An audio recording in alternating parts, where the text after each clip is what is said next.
Hey guys, ThatWWEGuy here again, and welcome back to the channel here today. Last night was the Royal Rumble pay-per-view, and if you have not seen it, go and check it out. It was an absolute hell of a night. I'm going to be doing a Royal Rumble review right now of what was in the Royal Rumble, who won the matches, who won the World Heavyweight Championship, all that sort of stuff.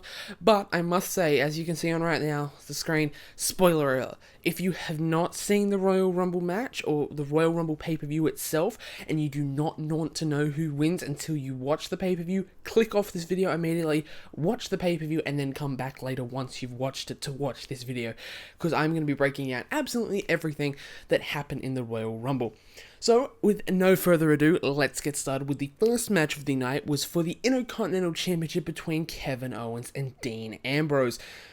Oh my god, I love that match. It was the first. I was so pumped to watch the pay-per-view before the pay-per-view had actually started. I watched it, sat down, finally got to see it.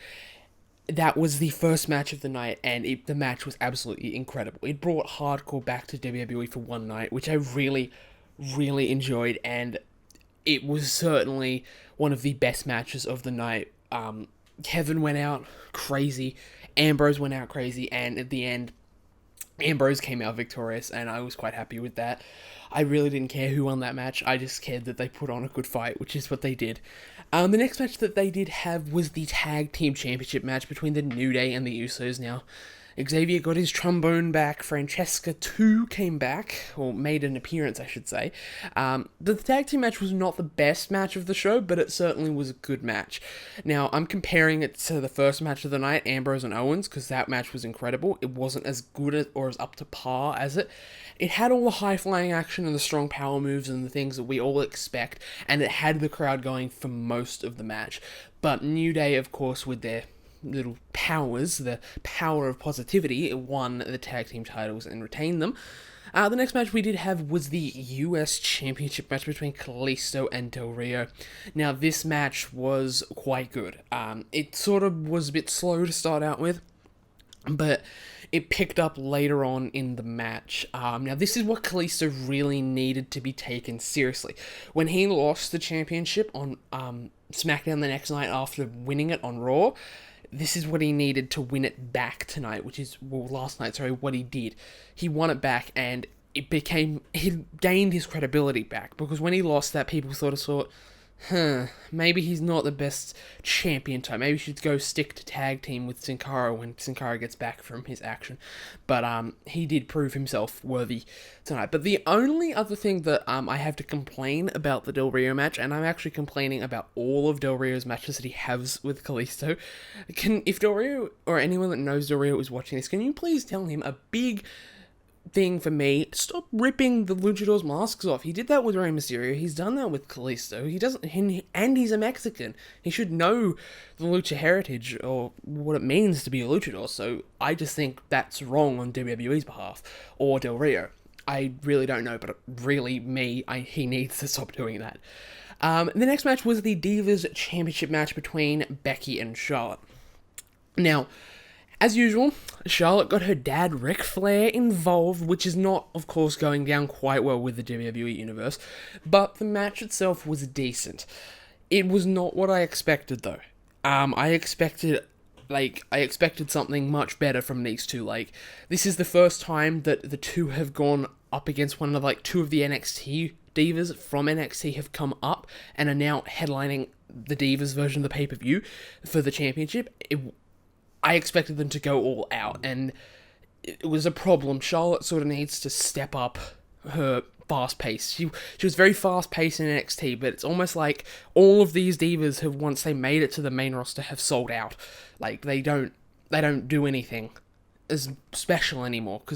But what did happen at the end of the match that saved it after Charlotte won and retained the title was Sasha Banks made her return. I was so happy. That saved the women's section of the night. It saved it for me. Sasha came out and attacked Becky.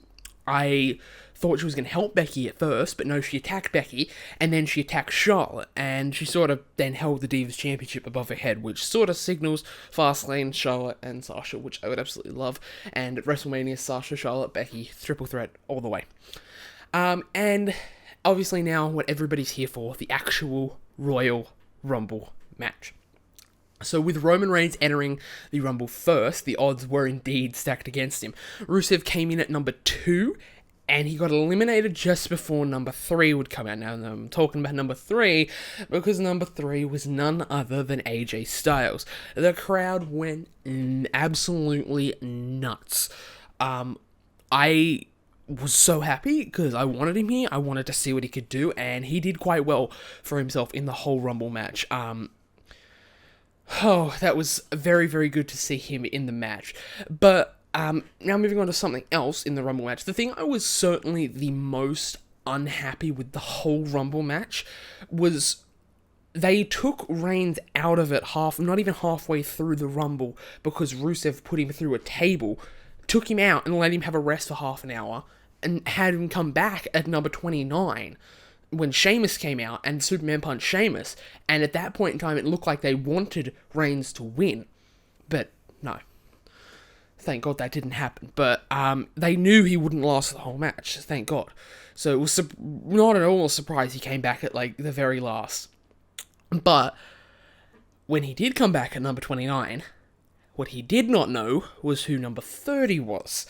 Number 30 was none other than Roman Reigns' worst nightmare, the COO, the game, Triple H.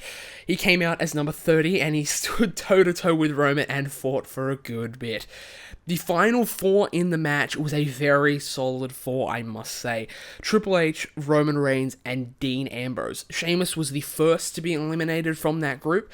Roman went, and then Dean went, and then Triple H was crowned as the World Heavyweight Champion for the 14th time in his career. He's 1 behind John Cena and 2 behind the Nature Boy, Ric Flair.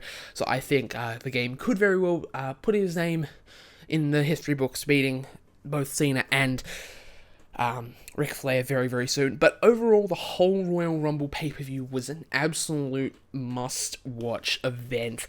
Oh, that was so good. The latest pay-per-views have not been great, and this is what they needed to step it up. Like, the Divas division still needs a bit of work, but everything else was a great night. Definitely the most disappointing match of the night would had to have been the Divas, but it was a good match, and that's hard to say. I didn't want to choose a disappointing match, but I'm going to choose a disappointing match because it was the Divas. So, but if you guys would like to see me do more Royal Rumble pay-per-view reviews, if you'd like to see me want to do for Fastlane next month and WrestleMania in April, let me know by dropping a like on the video, subscribing, and commenting down below. So I thank you guys all so much for watching. I really do hope you guys did enjoy. If you guys did enjoy the video, make sure to drop a like on the video and subscribe to me if you are new. My name is ThatWWEGuy, and I'm